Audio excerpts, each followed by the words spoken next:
Anu Raju on Capitol Hill laying out the very latest on the Russia investigation. On the House side, new subpoenas being issued by the chairman of the House Intelligence Committee with regard to the Trump dossier, the research firm behind it. But in doing so, blindsiding Democrats on this key committee, since Devin Nunes is supposed to be recused from anything Russia related.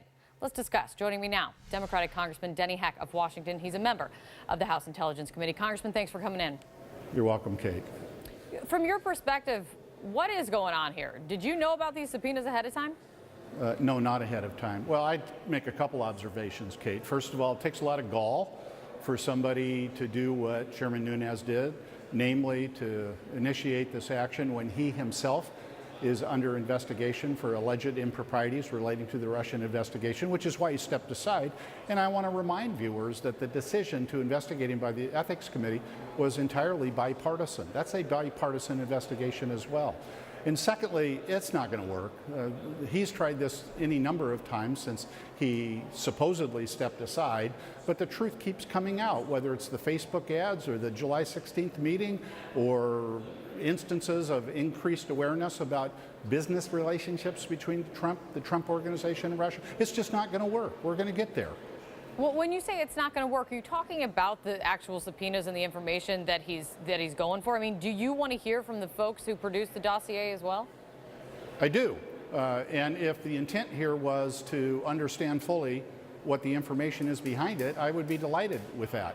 But I want to remind you, it's like the unmasking manufactured kerfuffle. You think this is a wild goose chase? No, I don't think it's a wild goose chase. I think it's an attempt to distract. And it may very well be an attempt to discredit the people involved in this. It's very hard to credibly conclude that this is an effort to get at the truth, given the pattern here. Let's leave that to the side because I have some other important news I want to get to with you. Unfortunately, dealing with your district. The ambush attack in Niger last week, it left 4 soldiers dead and 2 of them wounded. One of the soldiers who was killed was from your district, Staff Sergeant Brian Black.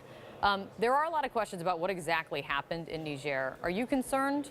Do you have concerns that you don't have a full story yet?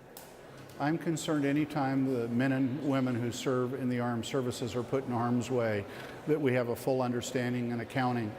Frankly, Kate, I think what this tragic incident is a painful reminder of is that no matter where people are deployed, no matter what their assignment, they do serve in harm's way. This is not just about Afghanistan or Iraq or other hot spots around the country, around the world. Anywhere that men and women put on the uniform to defend America's national security interests, they're at risk. But do you question the quality of intelligence that led these men there, that led them to what seems to be an ambush? Not yet. I think we need more information before we can come to that conclusion, and we'll be engaged in an effort to make sure that we have all that intelligence. We'll follow up on that. After the Las Vegas shooting, Congressman, there has been bipartisan agreement that something should be done about these bump stocks that everyone's learning about now, which is how the shooter made his weapons fire as if they were automatic weapons. You're a co-sponsor on the Democratic proposal to ban bump stocks. Paul Ryan, though, he just said in his press conference this morning that fixing it on the regulation side with the ATF is the fastest fix and what they're looking into. Do you support going that route? No, I think this needs to be federal law.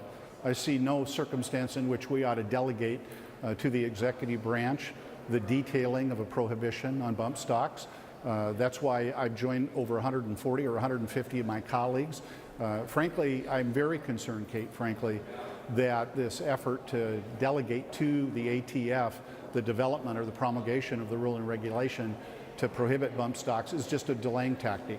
If we really believe that these horrific devices should not exist, then let's pass a law saying they cannot exist. That's what I think the responsibility of Congress is. Have you gotten any indication or guarantee from leadership that if the regulation route doesn't work, that they'll bring something to the floor? Zip, zero, nada. What does that tell you?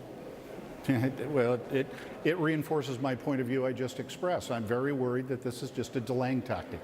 But do you have Republicans telling you, put the speaker aside, I mean, do you have Republicans telling you that they're interested in a legislative fix? I mean, I remember I talked to Adam Kinzinger, and he said he's interested in the regulation route, but he's also, if that doesn't work, he wants to do a legislative fix. So I think that in their heart of hearts, there are any number of Republicans that would like to vote for a prohibition on bump stocks. The question is whether or not the leadership will allow us to get to them. Congressman Denny Heck, appreciate your time. A lot to discuss, a lot of questions. So let's follow up, please. Thanks, Kate. Thank you very much. All right, so let's move to this.